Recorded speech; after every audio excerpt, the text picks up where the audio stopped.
Hello, my beautiful people, and welcome to Rise to More. I'm always really excited when I do these episodes. As you all know, this is a big passion of mine. And today we have an incredible, a very special guest and someone who's really big in the public eye. Before I introduce my guest, I want to preface this entire conversation and say this: we live in such difficult and controversial times. And sometimes being someone in the public eye can be very difficult, where criticism comes so much faster than compassion. And we have never been more polarized and more divisive. So today's conversation is truly about getting to know a humanity of someone who is in the public eye. So without further ado, I'm so incredibly honored and very excited that we have Mayor Jacob Frey with us today. Thank you so much for coming to Rise to More. Thank you, Jasna. We're so excited to be here. I've been watching you. Of course, I live in Minneapolis. I've seen you in a few events. We have tennis balls in our house that you assigned for our boys. Oh, sure. Yeah. The tennis court openings, Yeah. and I watched you, and there was always this incredible, genuine presence every time I've come into contact with you. Yeah. And the stakes are high, and sometimes the public eye, I truly don't know how you do it. So today we decided that we would cover just absolutely everything other than politics. Are you Wow. up for it? That'll be fun. That'll be a nice shift of pace, I think. I love it. We'll let Yeah. WCCO and Care 11 and CNN and Fox cover the rest. But what I want to know is, I want to get to know the person behind the role, the humanity, because I think that is something that we are increasingly really shying away from, and we're way more alike than we are different. Absolutely. Than we're different, and I Absolutely. think that we want to let those similarities unite us, so to Yes, speak. yes. Well, first of all, big congratulations on baby Estelle. Thank you. 2 weeks that she was Yes, born? she is now 2 weeks old. She's doing extraordinarily well. Frida, her older sister, who's 4.5, is stepping into that role like a pro. My wife, Sarah, is just a complete rock star. She's amazing. It is a new and beautiful thing to have a family of four. And as I was saying before the show started, it grounds you in this kind of reality that is meaningful beyond the daily chaos and the daily grind, to have these beautiful people that are part of your life on a daily basis that get to pick you up and put you back together every night is truly special. That's so beautifully said. Would you say that even having children has changed your entire perspective on life in general? Absolutely. I mean, it's one of the oldest cliches in the book to say that having kids will change your perspective, but it does. How am I going to spend the next, not just 2 years, but 30? What am I going to value each hour of every day doing? What kind of example am I going to set? What kind of city do I want my two girls to grow up in? It changes your perspective, and in some cases, it enhances the work we're doing. It enhances the mindset that you have in a way I think is very helpful. I love that. Yeah. I feel exactly the same. And for me, children are the hope. And like I was telling you earlier, they bring a certain kind of light. Right, they do. And even when we want to make a mistake or judge, or their laughter and their kindness and how pure Yeah, they are, that's right. It reminds us what's right and That's right. what's not right. That's right. Well, we said we're not going to be talking about politics. Right, yes. But my very first question, this is the only question relating to politics. I grew up in a refugee camp, lived through the war in Bosnia. My father was in a concentration camp. And I always wanted to be in politics. I wanted to do right and build peace. And I got very disillusioned. And I realized that's not my path. Now I bring joy and peace and love through different channels. At least I hope that I do. You do. But so needless to say, I wouldn't make it in today's world. Why politics? Well, the world of politics has changed drastically even in the last 10 to 15 years. This was not a career path that I necessarily thought that I would end up in. When I was a kid, when I was growing up, when I was in high school and college, and after that, There was one passion that I had, which was running. Okay. I was a professional distance runner. I was a state champion in high school. I got a scholarship to attend William and Mary and run. I got a contract after college to run professionally. All I wanted in my life from the time when I was like 9 to 27 was to represent Team USA in international competition. Oh my gosh, I I wanted love to that. run the marathon or the 10,000 meters. I was an endurance athlete, and that was my passion. And so I woke up every morning and I went to bed every night enthusiastically pursuing that dream. And once I accomplished that dream and I got to represent Team USA at the Pan American Games, I was very excited to not do that anymore and to do something else. And gradually what I found is I became interested in public service and community work. I was at an Olympic training center north of Detroit called Hanson's Brooks ODP. And I essentially got bored because I was eating and sleeping and running, and that was about it. And so I started to get interested in different social justice causes, and I was finding that the people I wanted to help, I couldn't because I didn't understand the law. So I moved back to the East Coast. I enrolled in law school. I continued to run these races to pay for living expenses while I was there. And one of the races I ran was the Twin Cities Marathon. That was my first time in Minneapolis. Interesting. Wow, I'm learning a lot. Yeah, it was my first time in Minneapolis, and around mile 15 of that race, I remember the guy that was racing next to me says, "Oh, this is a beautiful city." And I remember thinking to myself, I could totally live here. And then, lo and behold, I got a job as a lawyer after my running career was over. And I moved out to Minneapolis and I started my life. So would you say that it's almost like a divine hand, a Midas touch, or it's almost like providence? It found you. Sure, I would. And Providence may have found me doing something different had I made different decisions as well. I would say that in life it's important to embrace opportunity that you may not have initially intended. Okay.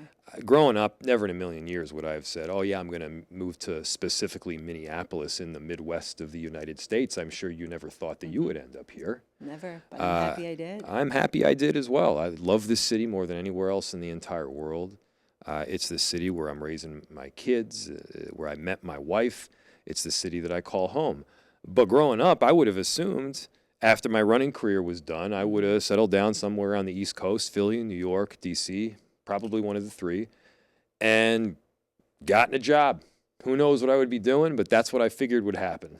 Okay. Well, I'm glad that we shared that. Yeah. We live in an incredible city, and I'm so grateful to be here, and not just an incredible country, even though we have so much work to do. I feel so blessed and lucky. That's right. That it's home. Who are you when no one is watching? I don't know that I'm different than the person that I am when people are watching, and that I am generally known as a fairly intense person. And I think that intensity is there in public. I think that intensity is there when nobody's watching as well. I'm a hard worker. I value hard work. I also value relationships that are loving, that are loyal, and that are steadfast. And so for those that knew me and know me before I was in this role, for those that have become really close friends and family members since I've taken on this role, they know that I haven't really changed. I think one of the only differences, and perhaps this is a big one, is that I make a whole lot more off-color jokes. I say things that wouldn't be kosher to say in public. Yeah. I appreciate people that don't take themselves too seriously. Okay. And I certainly don't, sometimes to my own detriment in public. I love that. My kids attest to that. Like, you're just this, whatever, you're on TV and then you come home and then you say that, and Yeah. it's incredible how humbling having children also can be, and they draw out the most innocent and playful and Yeah. serious Right. sides of us. Well, and then the other thing, and I think everybody knows, it's like I have all sorts of flaws, you know, and I don't think anybody is surprised about that because they can certainly pick them out from a mile away. But they're real, and you're a human being, and you exist in the world, not as a politician or even a public servant, but as someone who, you know, goes home and has dinner and loves their family and hangs out in their neighborhood and grabs a beer, you know. And I think oftentimes people separate a person as a public figure from the humanity of that individual. Well, that's why I really want to have this Yeah. conversation. We don't talk about the humanity Yeah. behind the That's right. public life. And that's why I'm just like so enamored with the fact that you're here and we get to talk about some That's of right. these things. And you've been doing this now for you would say like you're a true veteran. Like you've gone through, we're going to talk a little bit about the hardships, but some of the hardest times in our in our country, I think for us as a country in general.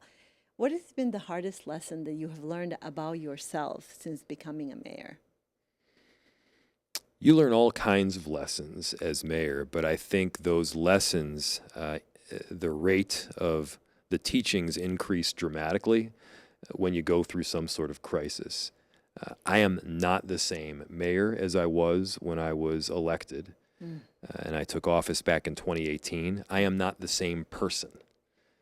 Because you learn lessons that make you a better leader and hopefully a better human being. And I'll tell you, I use those lessons every single day.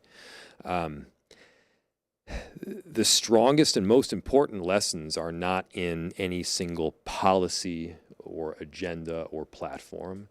Some of the most important ones are knowing that you can get through some hard situations.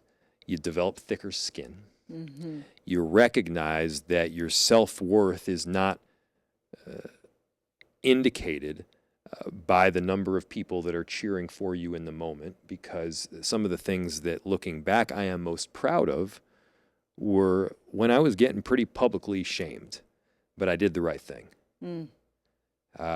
And it's in those moments where you show strength under pressure, where you don't bend to the gravitational pull of wherever it feels like society is going, or people are going in that moment, that you end up being the most proud. I mean, you know, the most classic example, of course, is during the unrest following the murder of George Floyd. There was a group of like 2,000 people that came to my home.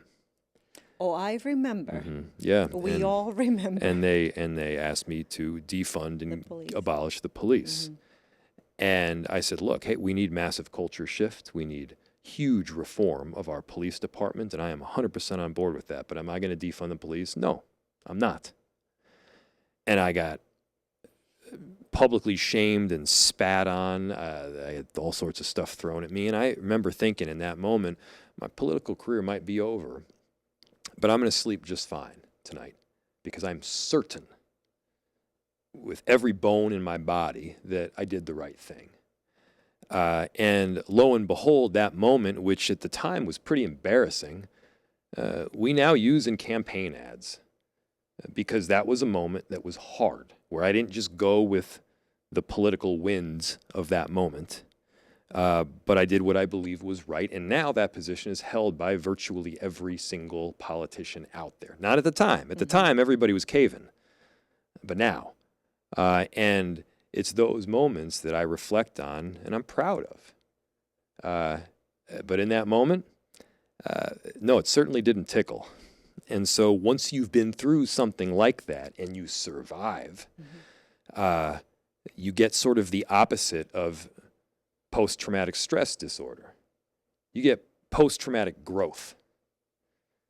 And if you look at the statistics, and somebody told me, I'm not actually sure if this is a real statistic, by the way, but my wife was telling me that about like 70% of people that have been through something really hard actually grow from it, and they get stronger and more resilient.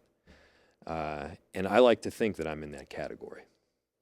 So in that challenge, I love that you say that. I often say sometimes we go very weak. There's a shift towards me, and being overly sensitive and not avoiding pain at all cost or growth. I think sometimes they're one and the same. They are. And when we actually embrace it head on, that we can see that we're far greater and more capable than we ever possibly could have imagined in that moment. Yes. But when that happened, and not just that instance, in general, whenever you've gone through a difficult moment where you felt like you might break, so to speak, what do you hold on to? How do you make a decision that is not popular, that may break your political future? Do you have a set of principles or things that you internally go through, a kind of a checklist? I do. During the hardest moments, you have to recognize that you can't control everything. You don't control the world around you. You can't dictate what people will say about you. And while that is a hard thing to let go of, it's just true. And so during those hardest moments, there are a few things that I hold on to. The first is, I'm going to tell the truth. I'm going to tell the truth no matter how hard it is, because it's the right thing to do. And you're not going to get busted for telling a lie for telling the truth. So you tell the truth. First is, I'm going to try to do the right thing. And that right thing is often up for debate. Okay. And when and then you have the debate and you discuss it and you think about it and then you make a decision and you move forward. And then the final piece is you just keep putting one foot in front of the other and you continue to move forward. Sometimes that movement is painstakingly slow. Sometimes it's hard. Sometimes you'll have people coming at you from every single angle, but you still move forward with intention nonetheless. And so if you do those three things, you're going to survive. It may be brutal, but you're going to survive. Well, one of the most beautiful things, especially in the position that you're in, is that you can go to bed every night and sleep peacefully. And I think that when people sell their soul, so to speak, or they go against their own beliefs to receive acceptance or, kudos or fame or power, there's a part of our soul that gets taken away and you can't get that back. You can't get it back. And also people will spot it. People spot authenticity from a mile away. They can also spot a fake. And there are times when, certainly earlier on in my political career, where I was going down a route, I'm like, do I really believe in this? And you almost catch yourself, and then you hopefully shift. Or especially earlier on in my political career, earlier on in my life, you don't necessarily have the courage or the bravery to stand up for that thing that you know is right. And that doesn't mean you shift your value or your policy, but you might not have the same full-throated position that you're able to later after getting thicker skin. You've talked about that. I listened to an interview of where you shared, where you said, wow, you really do get a thicker skin. And I feel like sometimes when you go through difficult things, it's not even necessarily the thicker skin, but you just become so unapologetically yourself. It comes with age. I feel like I keep telling my husband's like, you're becoming more and more raw of it every year. I'm like, man, there's freedom in saying, I just want to be me. And there's something so beautiful about owning that. Do you feel like in the conversation of the thicker skin that no matter what would happen, there's anything out there that could happen right now, politically or personally, that would absolutely crush you? I mean, you could get crushed any day of the week. You could get knocked down 7 times, but you get back up 8. And so, of course, there are things out there that would be battering to my mentality and my soul. I mean, anybody that denies that isn't a human being. So, yes, of course, there are things. But you still keep on moving nonetheless. Have you ever wondered, why are you here? Do you believe that there is a role, the raison d'être for Jacob Frey on this earth at this time? I have no idea what I'm talking about, I think is the underlying message. Is there a role for me? Is there a mission? Is it self-determined, or is it determined by some sort of greater power? I have no idea. There's this philosophy in, I believe it's Talmudic Jewish tradition, that there are a certain number of people in this world. I think it's 36. There are 36 people. And they don't know who they are, and nobody else knows who they are. But their good deeds, their mitzvahs to the world, help hold everything together. And it's beautiful in that you might be one of those 36 people. Maybe not. But because there's a chance that you might be one of those 36 people, you have a responsibility, not just to yourself, your immediate family, or even your immediate city, but you have a responsibility to do whatever it is that you do best to benefit society the most. And if you're one of those 36, there is no higher calling than doing right by the world. And so, do I believe in that? I have no idea. Is that accurate? Who knows? But it could be. And if it is, you better live up to that deep responsibility. Because you never know. You never know. That's very keen to Dr. David Hawkings, who talked about the map of consciousness, talking about, that's kind of my field, spirituality. And he talked about that the calibration of one good deed or one good human can uplift millions of others who are in the trenches of grief and shame. Yes.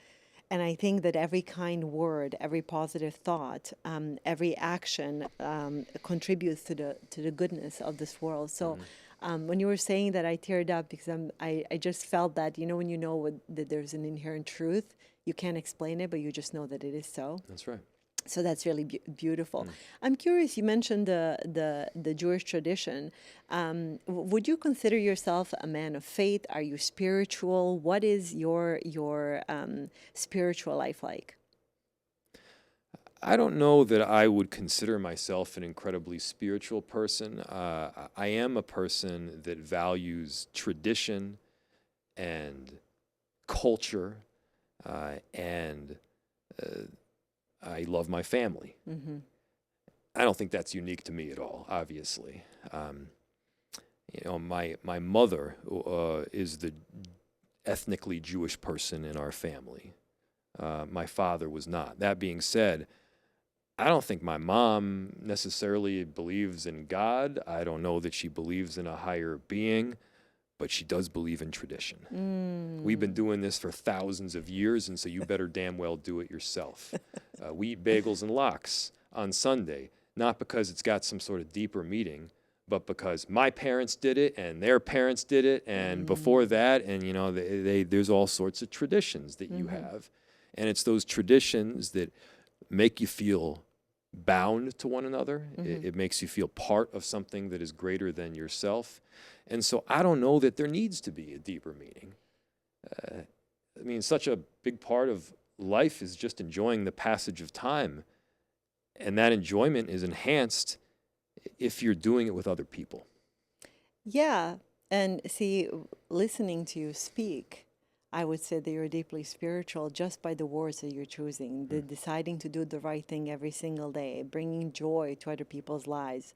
When I watch you with your daughter and fixing her tiara, I think that that's a moment of goodness that all spiritual texts have always talked about. Bring more levity, bring more joy, bring more love to humanity. If you do that, you do not have to follow tradition, or there's no prescription. But that is the kind of the key to good life. I've worked with incredible leaders, incredibly successful individuals, and leadership very often comes with a deep cost. I'm curious, what have you given up that no one knows about? I've given up the space to take a breath oftentimes. You give up privacy. I think when I take on the role of mayor, you are the highest ranking local elected official that's still directly in contact with people, in the sense that, you know, oftentimes people know who their mayor is. Mm-hmm. They certainly know the mayor of the largest city around.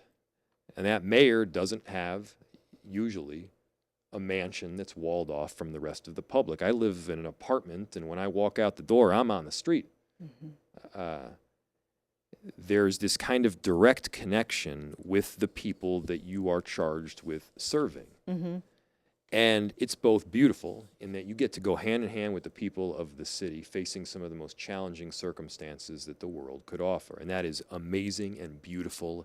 And you can make decisions and be part of causes that quite simply improve people's lives.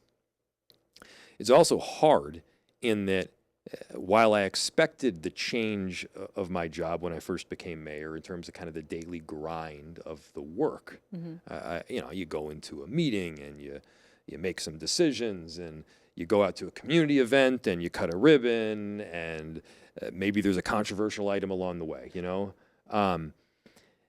what you don't expect or anticipate in full is the complete erasure of privacy.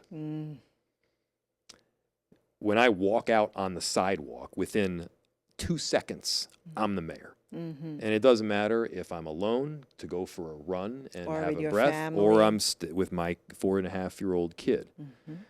Mm-hmm. People will come up to me with the mentality that I'm the mayor and I've got a job to do for them. And they're right. Mm-hmm. They are right. That is my job, and that is who I am. Part of it is welcomed. Most all of it is welcomed. But then there's some things, that we've been through that are, I think, quite unfair, and no public official should have to go through. Mm-hmm. And so some of that people don't get to see necessarily. And I don't need to get into the details, mm-hmm.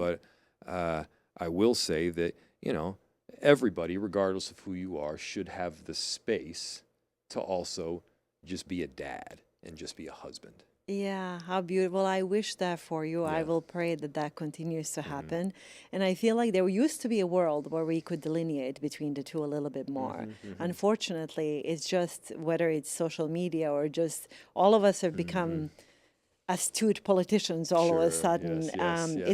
It's kind of unfortunate. Well, I'm curious, when you mentioned not having a moment to take a breath. For me, that is incredibly important. I have never needed more time to collect myself and cohere my thoughts and become more resonant than the world that we're living in right now. How do you do that for yourself? Mm-hmm. I've seen you in public. I've seen you interact with my children, shake hands. I feel like I would fall apart at the end of the day. When it's back to back, and right now you're in the re-election season, where do you go to ground? Mm-hmm. What are the practices besides running, which I assume is one of those, the things that really help you come back home to yourself? Yeah. I mean, I am an extrovert in that I do love people. Okay. I get energy from being around I love that for and you. talking to people. And I don't know how the hell you do this job if you did not really, really like people. True. Of all different kinds and all different mentalities, just gotta love people, and I really do. Mm-hmm. But yeah, even I need a break occasionally, and part of that, yes, I run. Running used to be a competitive outlet. The only reason I ran before was for competition. I wanted to win. I was competitive, and it was this idea of pushing myself as hard as I could possibly go and bettering myself, doing something I had never done before. And I found that inspiring. I also love this beautiful direct correlation between hard work and success that you find in distance running. If you work harder than the person that you're pulling up to on the starting line, you're probably going to beat them. Now, the way running, the place running has in my life now is drastically different from what it was then. Now it's physical and emotional outlet. It's let me get out for a run, let me breathe. It's almost meditative in a way that it didn't used to be. And so maybe it'll just be 30 minutes But to kind of do a very basic out and back run, usually with not a lot of other people around. Often do it by the railroad tracks where you don't often see too many people, just so that I can kind of collect myself. And then you get back home and, oh, wow, it's a whole different world. And I think my family and my staff, the people around me, they can tell when I've been for a run recently and when I need to go for one. It feels good. Well, I'm glad that you have a practice. My husband is very keen to saying, he's like, you haven't meditated in a while. Yes. You need to get on the Makes a cushion. difference.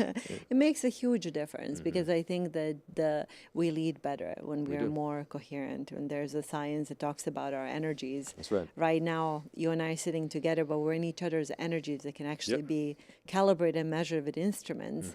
And we affect each other when we have incoherent waves. We're not in a good space. So for you to lead our fine city, we need you to be in that state. right. And it sounds like you have it figured out. The world is challenging for a lot of us right now, more so than ever before. And I keep saying it every year, and every year I feel like it keeps getting worse, and yet I'm an eternal optimist. With so much hatred, vitriol, and just chaos in the world, how do you keep your heart soft? It's a hard question to answer, in that it's a daily practice of not becoming calloused to the things that are happening around. There can be a tendency to protect yourself. There can be a mentality of, there's all of this horrid stuff that is happening around the world. There is so much chaos. Let me just look inward and take care of myself. I think many people do that. And I don't necessarily fault them for it, because there's some hard things that are happening. But when you callous yourself off and when you push out the world, you also lose a lot of the light in it. Yes. And there's so much love and beauty that is out there. And I feel like you have to just keep yourself open to all of it. And out of some of the most difficult things and the most painful occurrences, there's a lot of growth that can take place from that. And so I don't know what I'm talking about. I don't necessarily have the answers to any of it. But I do know walling myself off from the world is not the answer. It never is. I'm curious, one of the things that as I was growing up, I recently wrote a book, and I said, I was just kind of noticing what happened post-2020, the polarization, the division, not just in our country, in the world in general. We've just become easily offended. We are disowning family members, our friends. It's very difficult to have a coherent conversation. And one of the things that at the time I was talking to the governor, Mark Dayton, and I interviewed him for my book.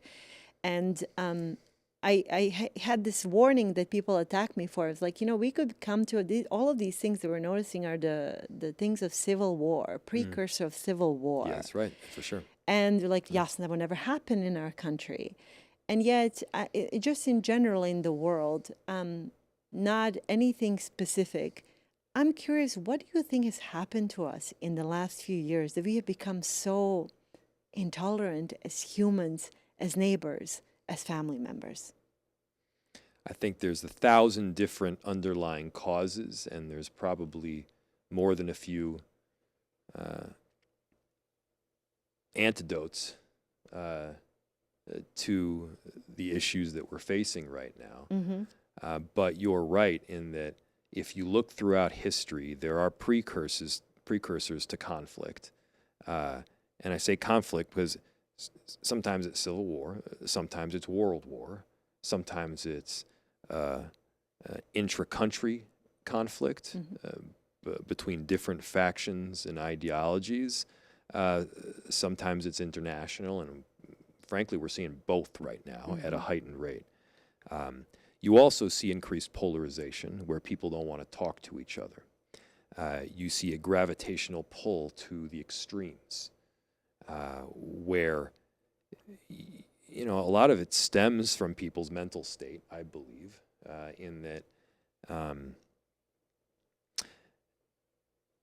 when you are unhappy yourself and you are depressed yourself, it's a whole lot easier to say that the reason for my unhappiness and depression is this group of people over there. And sometimes that group of people may be a different race. And sometimes that group of people may be more moderate. And sometimes that group of people may be a different religion. But if you can designate those people as the problem behind your unhappiness, they are the cause of it, then you can then tell yourself, well, if suddenly those people weren't around anymore, I would be more affable, likable, better looking, and I would get up in the morning and everything would be better. And perhaps it's comforting to have that mentality because the underlying source of your unhappiness is not internal. It emanates from some other group. But the more you think like that, the more polarized we get. And the more polarized we get, the less likely there's going to be the kind of bubble bursting moments where you can have a conversation with someone that doesn't agree with you. And the fewer occurrences of that, the more likely you're going to have some sort of greater conflict where we don't see each other as human beings. And we believe that the rest of the world thinks exactly like us. I mean, we're bubbled in by social media, where you pick your own friends, you pick your own news sources, you pick who to follow and who not to follow until suddenly you think everybody thinks exactly the same things that you do. The echo chamber. The echo chamber. Yeah. You get bubbled in by the people that you choose to hang out with. And that's always the case, of course. But I think it's incumbent on all of us to take the time to burst those bubbles, to look outside of those narrow groups that we associate with on a daily basis, to find people that are just different. And when I say different, I'm talking about every form of difference. You know, of course, race and ethnicity and ideology and background and age demographic, profession.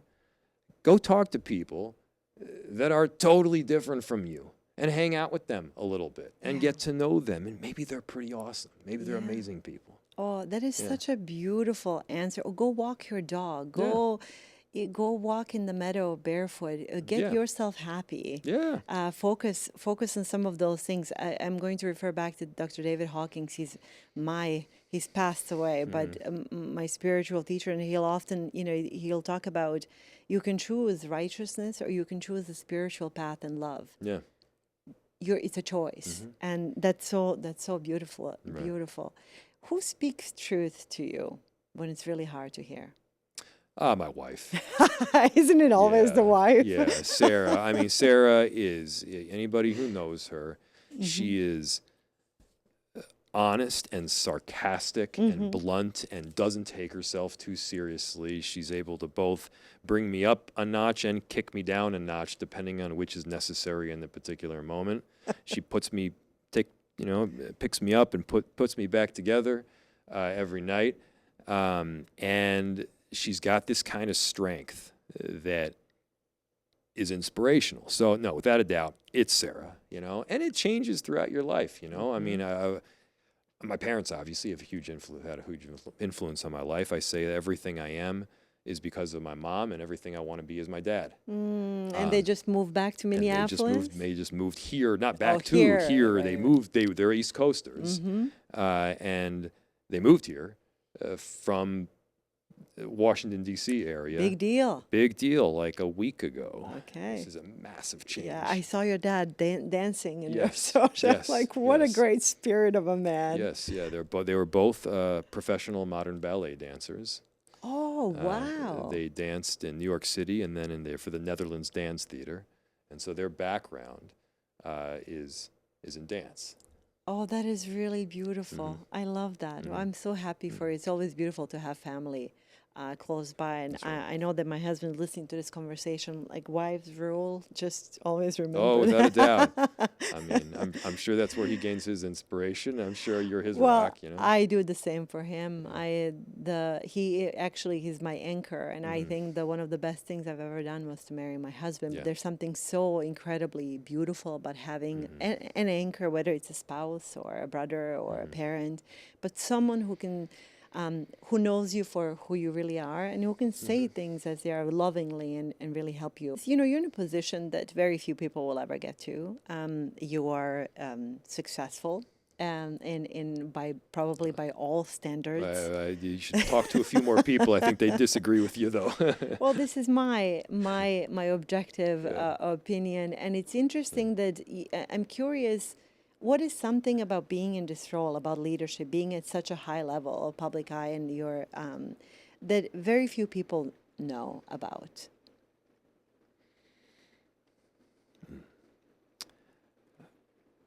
We've talked a bit about the dehumanization of people that are in some of these roles. You forget to understand that they are, human being with flaws and families and aspirations and dreams and fears.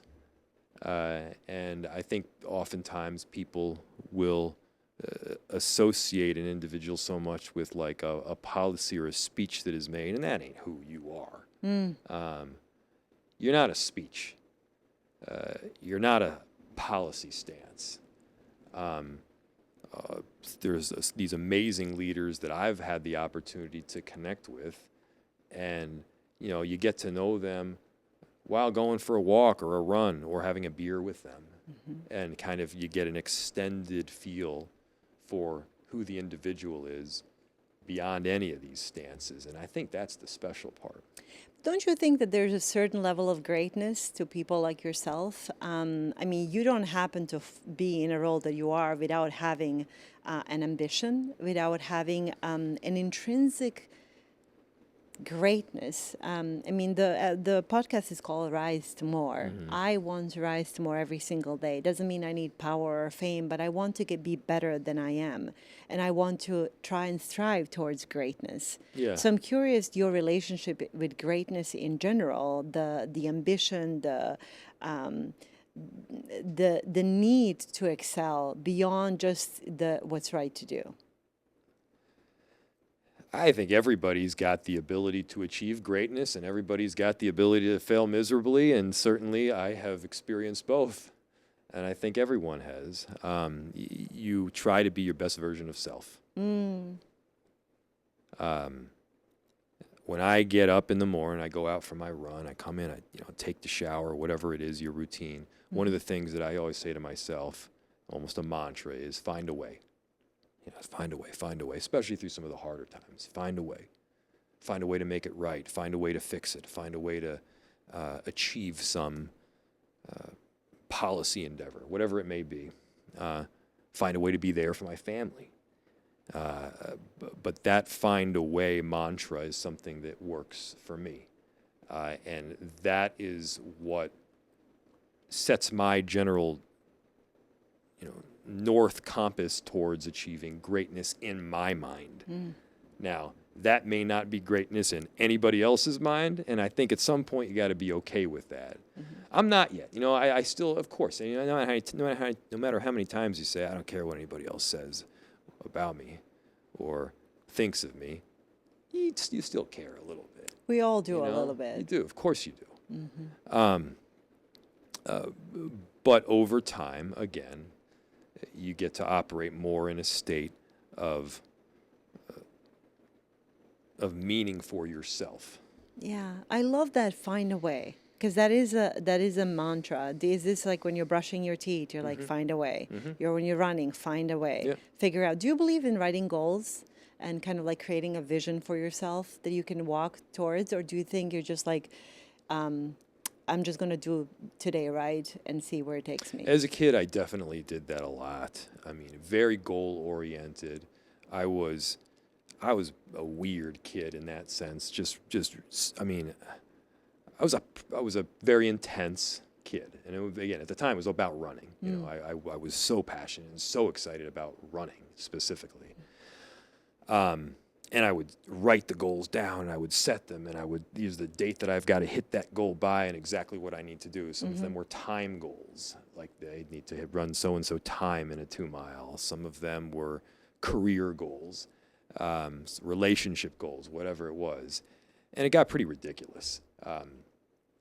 You know, the most famous quote is probably Mike Tyson's, which is everybody's got a plan until you get punched in the face. Amen. And you know, I think all of us at some point we've gotten punched in the face pretty hard. Yeah. And then you got to figure out how you're going to handle yourself. And so, no, I'm obviously I'm ambitious and I'm goal oriented for sure. But the goals themselves that I identify myself are far less discrete than they were before. They're far less specific than maybe they were when I was 11. Later in life, when you're sitting at a kitchen counter with someone that you love, what do you want to look back as your legacy personally? I want to have done whatever it is that I do best to benefit the world the most. Pretty straightforward. Do you have that written down somewhere? Is that just kind of like in the back of you? This is my life purpose. This is what I'm here to do. Yeah, and it's something that I've thought about, and I think everybody's got an obligation to find that thing. And sometimes it's taking a brush and dipping it in some paint. Sometimes it's dancing or making delicious food. Sometimes it's starting an extraordinary business that employs a ton of people. But whatever that thing is, you do that thing that you do best to benefit society the most. Now, that also requires you to not just do some random ass thing that has no benefit, or to do something that maybe you're not all that good at. I mean, I have many, many flaws, far more flaws than I have skills. And whilst, you know, I'm sure there's some areas that would have been a whole lot of fun, I just was garbage at doing it, and it wouldn't have done much for people, you know. And so you shift a little bit. And so there are many different mentalities out there about how you want to, you know, raise kids and what kind of values do you want to instill in them. I do not as much subscribe to the idea of, you know, do whatever you want to do. At any point in time, no matter the contribution to yourself in the world. I was reading a book to Frida, a children's book. This is a couple years ago. And, you know, the first value that was instilled was, you know, love yourself. All right, done. Let's do that. I mean, I'm on board with that. And then the next one said, you can do anything. Yeah, okay, I think probably. And then the next one said, you should try a whole ton of new things. Yes, I'm on board with that. And then the next one says, and it doesn't really matter whether you're good at any of those things. You can just kind of keep doing them until you're blue in the face. It's like, okay, well, you know, there should be some room for saying, I'm going to redirect a little bit to something that both brings me excitement and passion and benefits the world at the same time. And so I think everybody has that obligation to find that thing that they do best to benefit the world the most. And in doing so, you're actually benefiting yourself too. Oh, amen. That's the Paulo Coelho. I'm rereading Alchemist to my boys, and he talks about the personal legend. And just last night, I read to them that everyone has the responsibility to find their personal legend and then do good with it. So you just summarized That's exactly what it is. One of the deepest spiritual That's exactly teachings. What it is. I mean, I can't fix virtually anything. I am not handy. I mean, I've never been a great mathematician. I'm certainly not an engineer. You know, some people look at a car and immediately they know how to take that thing apart and put it back together. That ain't me. I mean, I can barely get the key in the ignition and know how to put it into drive. But you have other fine qualities. But I got other things that I can do, you know? And I think it's so important that we find those things. You're so right. I'm curious, what do you think is the fullest expression of your life? And within that question is big loaded question. Where do you see yourself going in the next 10, 20, 30 years? The fullest expression of Of your, myself in of life. yours, of your, yes. I think it's doing whatever I'm doing now, right now. This is what I is love. fun. This is it. This is it. You're looking at it. I'm expressing myself as fully as I can, and as brutal and as painful and as ugly as it sometimes can get. That's it. That's me. I like to be in it. I like to be in the arena. I like to be in the thick of something that is hard, that requires every ounce of my being and my effort to succeed. I like to push myself. In running, it was running faster than I've ever run before, and finding a way to push myself to succeed. In this work, yeah, being a mayor is both fulfilling and incredibly hard, and I love all of it. Sometimes a little bit tough and painful, and that doesn't mean that it's easy. Yeah, because it's not. But I love it. What am I doing in 10 years? I don't know. I don't think it'll be in elected office. I don't know that that's my future. Ever since I knew I wanted to be in politics, I knew I wanted to be mayor of Minneapolis. That was the job, at least that I believed, that I could combine the things that I was good at with the ability to benefit other people in this world. Mm-hmm. But counter to, I think, the popular opinion, it wasn't like there was a stepping stone to the next thing and the next political elected job after that, because for me that was never the case. It was just doing the right thing. It was doing the right thing, and what I wanted to do. Mm-hmm. Also, it's some of it's kind of egotistical. Some of it's egotistical and or self-centered, I guess. And there's got to be a combination of here is a thing that will benefit, but also that I love and that I want to do. When I was a serious runner, if you had asked people that were close to me back then, I don't know that many of them would have said he's going to stop engaging with the running world and then immediately move into law or politics or something else. And they probably would have said he's like way serious about running. He'll probably become a coach after his professional career is done. And then maybe he'll teach, but he'll always be heavily involved in running. I'm not anymore. I decided to do something else. Do something else. Stay open. What does rise to more mean to you? I suppose it means being your best version of self. It means getting up in the morning and achieving whatever greatness is in store for you on that day. I love that. Mayor Frey, we're titling this episode, Jacob Frey, the man, not the mayor. All right.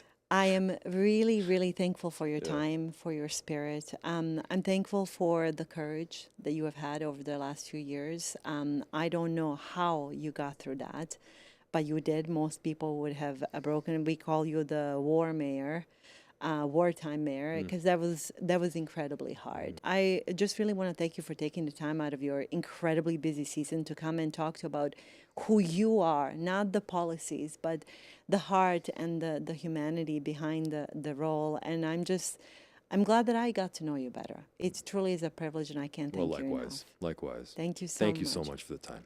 It's your pleasure. I hope that you've enjoyed this conversation as much as I have. And what I want to really share and I want to impart on all of us is that we're one, and we're way more alike than we think that we're different. And we do not have to stoop to the lowest common denominator or vitriol and hate and act out of the most basic and not respectable behaviors. We can do better. We can rise to more, which is precisely the mission of this podcast and this conversation. And today we got to see a beautiful human who is finding his personal legend, trying to do the best that he can for this beautiful city that we live in. Thank you so much. And as always, remember that you're the one that you have been waiting for.